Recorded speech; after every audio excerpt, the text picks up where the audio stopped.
हजारों सालों से मंदिरों पे लोगों की आस्था इतनी रही है कि हर व्यक्ति ने अपना उच्चतम जो है उसके पास वो ईश्वर पे अर्पण किया।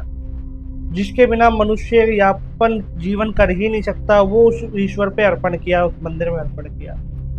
समय समय पे चीजें बदलती गई। जैसे अगर हम आदिकाल की बात करें या उस समय की बात करें जब इंसान विकसित हो रहा था मानसिक रूप से, तो वो देखते थे कि भगवान पे सबसे महत्वपूर्ण चीज क्या चढ़ानी चाहिए। तो लोगों ने दूध चढ़ाया, पत्ते चढ़ाए, और जो भी प्राकृतिक चीजें थी वो ज्यादा चढ़ाई। फिर धीरे धीरे जब मनुष्य में या मानव समाज में धन, स्वर्ण यानी सोने का, गोल्ड का उपयोग ज्यादा हो गया, उनकी महानता ज्यादा हो गई, तो वो गोल्ड, वो पैसा, वो भगवान के मंदिरों में चढ़ाने लगे लोग। पहले राजा महाराजा चढ़ाते थे, है ना, उद्योगपति चढ़ाते थे, आज भी ऐसा है। और आज एक चाहे मध्यम वर्गीय व्यक्ति हो, चाहे एक गरीब आदमी हो, चाहे एक उद्योगपति हो, यथाशक्ति अनुसार जरूर दान दक्षिणा में या धन अर्पण जरूर करेगा ईश्वर के ऊपर मंदिर में जाके। तो आज की वीडियो इस टॉपिक पे है कि ऐसे कौन से भारत के मंदिर हैं या हम कहें विश्व भर में हिंदू मंदिर हैं जो वास्तव में उन मंदिरों में इतना धन है, यदि वो धन नॉर्मली, एक मैं आइडिया दे रहा हूँ कि सब में बट जाए ना तो विश्व भर की गरीबी खत्म हो जाए, इतना धन है मंदिरों में। अच्छा, ये कोई कटाक्ष नहीं है, ये ध्यान रखना। ये मैं बता रहा हूँ कि लोगों की आस्था अपने इष्ट के प्रति, ईश्वर के प्रति कितनी है, कितनी ज्यादा है। तो चलिए हम बात करते हैं कुछ उन मंदिरों की जहाँ पे अपार धन संपदा है, जहाँ पे साक्षात लक्ष्मी जी विराजती है।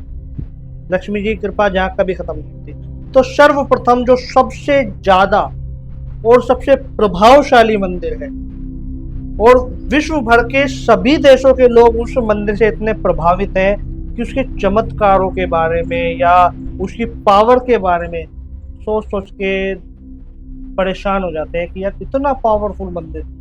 खाली वो एक मंदिर इतना पावरफुल है, अगर हम वैसे चमत्कारों की बात ना करके खाली उसकी संपत्ति की बात करें, वो संपत्ति यदि भारत में बढ़ जाए तो भारत का हर एक आदमी करोड़पति हो। वो है हमारे श्री तिरुपति बालाजी, जिनका मंदिर साउथ यानी दक्षिण भारत के अंदर स्थित है, जो विश्व का सबसे ज्यादा चढ़ावे वाला मंदिर माना जाता है, सबसे ज्यादा एक्सपेंसिव माना जाता है। वहां के दर्शन जो इतने ज्यादा दुर्लभ होते हैं कि यदि तिरुपति बालाजी की इच्छा ना हो तो आप चाहे कितने ही बड़े उद्योगपति हो, आप भी उनके दर्शन नहीं कर सकते।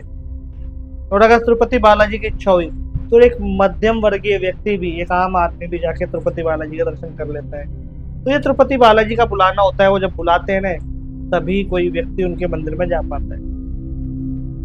उसके बाद जो हमारे प्रथम पूजनीय देव हैं यानी सिद्धि विनायक मंदिर, जो महाराष्ट्र में स्थित है, गणपति जी का मंदिर, वहां पे सबसे ज्यादा चढ़ावा आता है। वो भी ऐसा माना जाता है कि विश्व में सबसे ज्यादा चढ़ावे वाला मंदिर है, जहाँ पे सबसे ज्यादा चढ़ावा आता है, सबसे ज्यादा धन है वहां पे। और गणपति तो रिद्धि सिद्धि के स्वामी है, जहाँ गणपति जी हैं वहाँ धन तो रहेगा ही रहेगा, ऐसा हो ही नहीं सकता कि वहाँ कंगाली कभी आए। अब अगले जो मंदिर है उसकी बात करें तो वो थोड़ा कंट्रोवर्शियल हो जाता है हिंदू मुस्लिम के अंदर, क्योंकि मुस्लिम्स कहते हैं कि ये हमारा मंदिर है, मतलब मंदिर नहीं है कि हाँ ये जो गुरु थे ये हमारे हैं। हिंदू कहते हैं कि नहीं हमारे हैं। अब अपनी अपनी थ्योरी है, वो है शिरडी के साईं बाबा। शिरडी के साईं बाबा के पास हर तरह के लोग जाते हैं, हिंदू भी जाते हैं, मुस्लिम भी जाते हैं। ज्यादातर जो तादाद है वो हिंदुओं की, हिंदू ज्यादा जाते हैं शिरडी के साईं बाबा के मंदिर में। तो हाँ, निश्चित रूप से शिरडी के साईं बाबा का जो मंदिर है वहाँ भी अपार संपत्ति है, अपार धन है, अपार चढ़ावा आता है वहाँ पे। वो भी काफी ज्यादा महंगा और एक्सपेंसिव मंदिर माना जाता है। महंगा मेरा मतलब ये है कि वहाँ सबसे ज्यादा चढ़ावा आता है।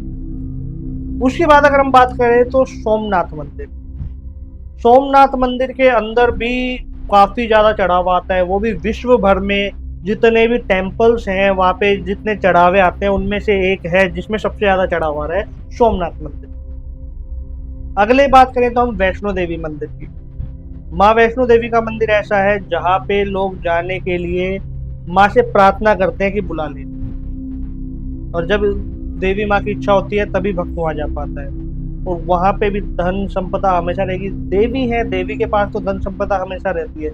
और कहा जाता है कि जो माँ वैष्णो देवी के पास जो भक्त जाता है और कोई मुराद मांगे, कोई इच्छा मांगे, उसकी पूरी ना हो, ऐसा हो ही नहीं सकता। उसके बाद बात करें तो हम महाकालेश्वर भगवान शिव, जो काशी के अंदर स्थित है, उनके पास भी हजारों श्रद्धालुओं की भीड़ लगी रहती है और लाखों हजारों श्रद्धालु रोज आते हैं दर्शन करने के लिए महाकालेश्वर भगवान। वो भी बहुत ज्यादा चढ़ावे वाला मंदिर माना जाता है। उसके बाद बात करें तो हम श्री जगन्नाथ जी का मंदिर, जो उड़ीसा में स्थित है। हम सब लोग जानते हैं जगन्नाथ जी के चमत्कारों के बारे में, उसके बारे में विस्तार में बताने की जरूरत नहीं है। और यदि जानना है तो मेरी एक डेडिकेटेड कंप्लीट वीडियो है जगन्नाथ जी के ऊपर, जो आपको चैनल पर मिल जाएगी, जाके चेक कर लेना।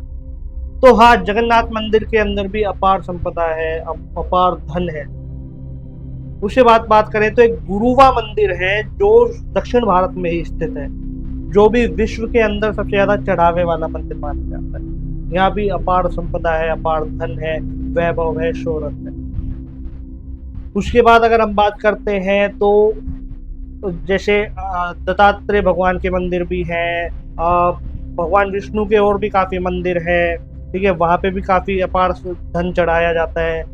लेकिन एक मंदिर ऐसा है जहाँ पे कहते हैं कि जब व्यक्ति हार जाता है और उसके बाद जाता है ना, तो उसकी मुराद जरूर पूरी होती है। वो है हारे के सहारा, यानी कि खाटू श्याम बाबा की। खाटू श्याम बाबा के बारे में बताया जाता है कि वहाँ के चमत्कारों को लोगों ने अनुभव किया है। लोग जब हर जगह से हार गए थे, हर जगह से थक गए थे और उन्हें लग रहा था कि अब उनका कुछ नहीं हो सकता, उनका जो जीवन है वो व्यर्थ हो चुका है, वो जब खाटू श्याम जी के पास जाते हैं ना, यकीन मानो उनकी मुराद पूरी होती है। और खाटू श्याम जी के ऐसा नहीं है कि आपको कोई दान दक्षिणा चढ़ानी होती है, ऐसा बिल्कुल नहीं है।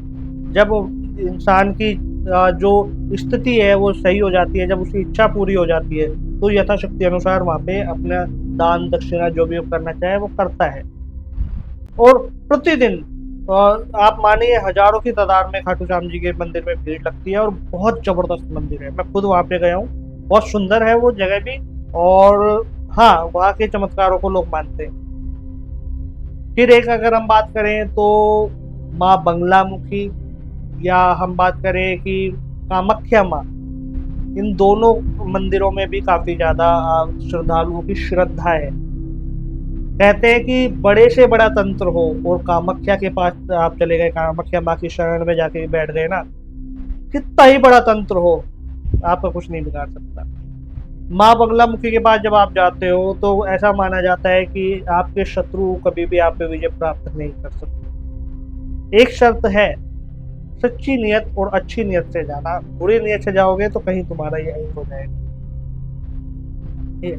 अगली बात हम बात करते हैं तो जैसे बद्रीनाथ है, केदारनाथ है, यहाँ पे भी काफी अच्छा श्रद्धालुओं की श्रद्धा है। जब कपाट खुलते हैं 4 धाम यात्रा के, फिर आप रामेश्वरम की बात कर ले, तो ज्यादातर दक्षिण भारत में जो मंदिर है वहाँ पे सबसे ज्यादा चढ़ावा है, क्योंकि हम देखते हैं कि वहाँ के जो लोग हैं वो आज भी पूरी तरह से अपने सनातन धर्म से जुड़े हुए हैं। और अगर हम उत्तर भारत की बात करें तो हाँ, उत्तर भारत में भी काफी ऐसे टेम्पल है जहाँ लोगों की श्रद्धा इतनी है, काफी चढ़ावा आता है। अब एक टेम्पल और है जो एक तरीके से हम कहते हैं कि डील है, वो है सावरिया सेठ। ऐसा माना जाता है कि सावरिया सेठ के पास व्यक्ति जाता है, वो उनसे एक डील करता है कि मेरा इतना पैसा आएगा, इतना मेरा काम होगा, तो मैं इतना चढ़ावा चढ़ाऊंगा, इतना % आपको दूंगा। वहां लाखों में नहीं, करोड़ों में चढ़ावा आ जाता है। तो वो भी एक बहुत ज्यादा प्रसिद्ध मंदिर है। तो ऐसे तमाम हिंदू मंदिर है जहाँ पे लाखों करोड़ों अरबों का चढ़ावा आता है। मैंने बताया ना कि एक टेम्पल जैसे तिरुपति बालाजी है, तिरुपति बालाजी का टेम्पल ऐसा है जहाँ पे इतनी संपत्ति है कि पूरे विश्व की गरीबी खत्म कर सकती है, इतनी ज्यादा। और तिरुपति बालाजी के मंदिर में आम आदमी जा भी नहीं सकता। आम आदमी मतलब ये नहीं है पैसा नहीं है, आम आदमी मतलब जिसकी श्रद्धा नहीं है, फिर चाहे वो उद्योगपति क्यों ना हो और करोड़पति क्यों ना हो। और जब तक तिरुपति बालाजी की इच्छा नहीं है वो व्यक्ति मंदिर में नहीं जा सकता। और अगर तिरुपति बालाजी की इच्छा है तो एक गरीब मध्यम वर्गीय व्यक्ति को भी अपनी शरण में बुला लेते हैं। तो ये है कृपा तिरुपति बालाजी की। और सभी जो तीर्थ स्थल हैं वहाँ सबकी यही महिमा है, जब तक वहाँ की एनर्जी है या वहाँ के जो इष्ट हैं उनका आदेश ना हो आप नहीं जा सकते। तो ये थे कुछ ऐसे मंदिर जिनके बारे में बताया जाता है कि ये एक तरीके से विश्व की आदि अर्थव्यवस्था है।